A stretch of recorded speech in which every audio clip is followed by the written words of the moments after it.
afternoon, homesteaders. Welcome back, Arizona Unplugged channel.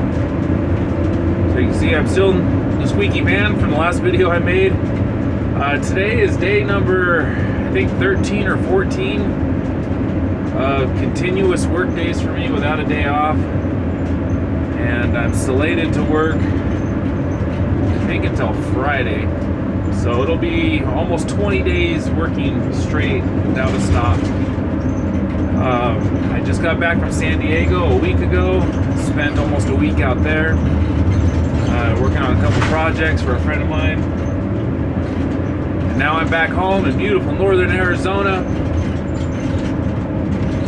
And I'm working. I've actually been working at my place with the new deck extension and conversion into a kind of an indoor-outdoor mudroom. Snow's coming, winter's here, and as of, since we've lived here, whenever we get a big storm, especially a storm that has some strong winds coming from the south, it blows rain and snow right up against the door. Sometimes it leaks down below the door, just pushes that seal out of the way, and we have a wet floor in the kitchen. That's not good. So it's almost done now. I just got all the trim support, the purlins that are going around.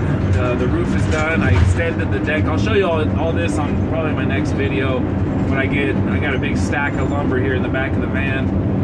I'm heading back to the project I've been working on for a couple of months here, about an hour and a half from my house, for a buddy of mine.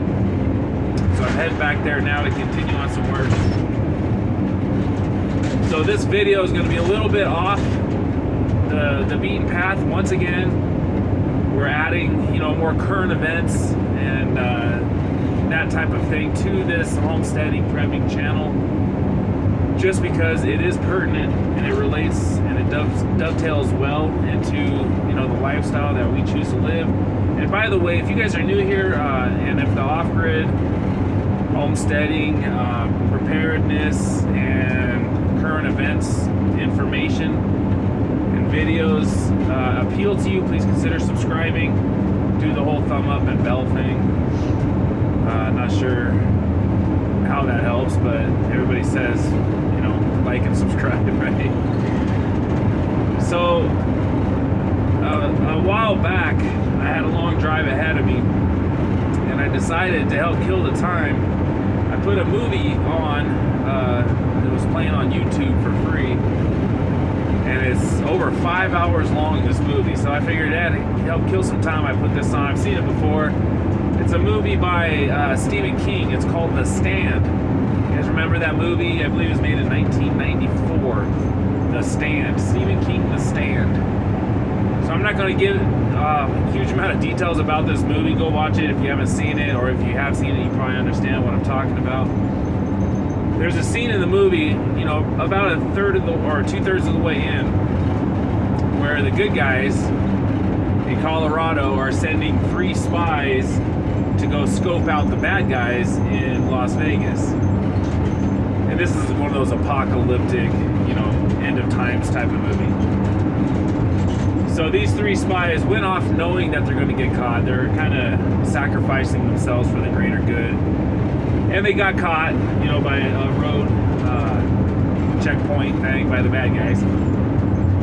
And there's 3 people involved. You got the old man, the professor.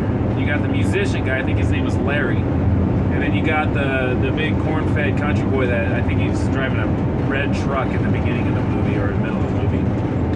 Anyways, they get caught. They exchanged words, and one of the bad guys smacked down the old professor, and he hit the ground. He had a little blood coming out of his mouth. And he looked up at Larry, the musician, and he asked, "Do you feel it? Can you feel it?"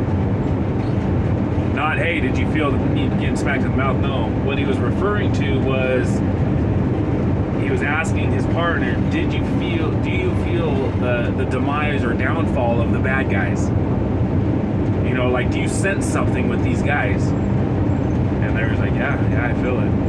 They had a feeling, an intuition, a premonition of the destruction of the bad guys.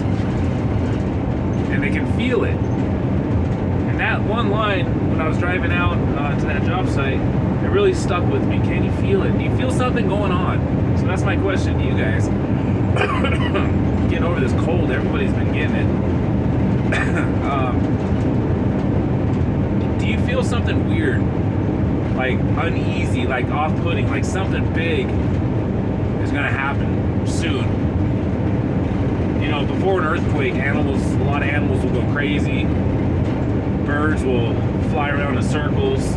Cats will shack up with dogs. You know, weird animal behavior. A premonition. They can sense something going on. I believe that's a skill that's innate and most, if not all, humans. We just kind of lost touch of it through, you know, technology and constantly being bombarded by information and entertainment. So we kind of become desensitized to it. But man, when that part of that movie showed up, and, you know, can you feel it? Like, can you tell something's happening? I feel it right now, guys. You feel something weird going on? I mentioned this to the boys at the Art Syndicate a couple months ago. If you don't know who they are, you probably have not been a follower of mine, you know, over at the Backcountry Preps channel. That's no longer in existence, by the way. I talked to the boys at the Art Syndicate a while back. It's like, man, I feel like my spidey senses are tingling. Something is off. Something is really off. I feel something big and very disruptive is going to happen. And, you know, that's why I'm throwing it out there. Do you guys feel the same way? Is there anybody out there? And don't be embarrassed. If it's a feeling you have, it's a feeling you have. And if you don't feel anything, great. If you don't feel anything, who cares? Just, this is how I'm feeling. This is a subject I want to talk about because it dovetails right into being prepared for unforeseen circumstances. And that goes right into our new lifestyle, living off-grid, totally off-grid, way up in the mountains and trees of northern Arizona. I just feel something big is coming. It doesn't have anything to do with December 19th. You don't know what I'm talking about. That's supposedly the date where this big asteroid is supposed to be closest to the Earth. A lot of people are calling it the mothership, you know, alien spacecraft, and maybe it is. I don't know. But there's a lot of weird characteristics about this thing, and that, you know, December 19th is the closest it's getting. There's also other things with December 19th. They said a lot of big things are happening. Some banking issues, financial issues. They said it's that day, and it happens to be on a Friday, which in the preparedness community, you know, at least for the circle I run in, you know, that's one date that we all can agree on, that banks were going to do some major things. And we know the country is so far in debt, we can't even service the interest on the debt. And we're just printing trillions of dollars more. It's not sustainable. I talked about this before. All notable economists say it's a mathematical certainty. The United States dollar will collapse. There's no doubt. There's no stopping it at this point. It's a snowball going down a hill and just keeps picking up momentum. So does that have something to do with the 19th, which is a Friday? If you think about it, at the end of the day, Friday, a lot of banks don't open again until Monday. That's perfect timing for them to pull whatever they're going to pull. I mean, is that the big thing I'm sensing that a lot of y'all are sensing? I don't know. Is it this common thing? I don't know. But what I do know is in no way, shape, or form will I ever be disappointed at myself or angry at myself that I chose to prepare as best I could for myself and my family by doing and living the way we live. I'll never regret that. I've benefited from it already. You know, being a prepper homesteader or prepsteader, I've never regretted it. Actually, it's a savings account. It's a savings bank account that only gets more valuable as time goes on. I mean, I have food stored up that I bought years and years and years ago that if I was to go out and rebuy that same food now, it would cost me probably double. So So I'm already ahead of the game, 100%. And that's just, long-term food storage.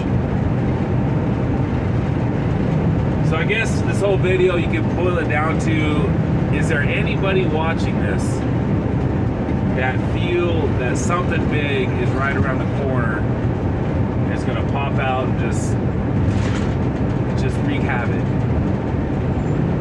I'm not trying to be a Debbie Downer or doomsday guy or anything. It's just a feeling I have. If a man can't discuss his feelings, I don't know. You know what I'm talking about. Let me know if you guys feel the same way, or if you begin these weird vibes, these weird vibrations. They say everything is vibration and currency. Vibration and frequency and mathematics and all that good stuff. I don't know, man. Just a weird feeling. And when I was watching or listening to that movie, I was like, "Can you feel it, Larry?" Like, yeah. He's getting this. This whole shebang is going down the toilet. Going down the toilet. All these wars that are going on. People starving. Can't afford groceries. I was just talking. I went to this Home Depot here in Flagstaff, and I know the lady that checked me out. She typically works the pro desk where I usually go to my pro account. And I've been doing business with this lady for years. When we're renovating our place, she's just on it. And I just got to chatting a little bit while I was getting checked out. And she was complaining that she had groceries. She got groceries the other day from Walmart. 3 bags of groceries, $120. She started naming the things that she got. A couple pieces of chocolate. What else did she buy? Just regular thing. Bread, milk, cereal, that type of thing. $120 for 3 little bags of groceries from Walmart. Because I started talking about the prices at Home Depot.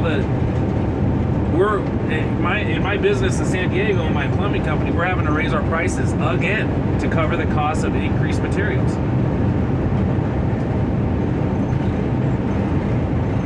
People are being priced out of eating.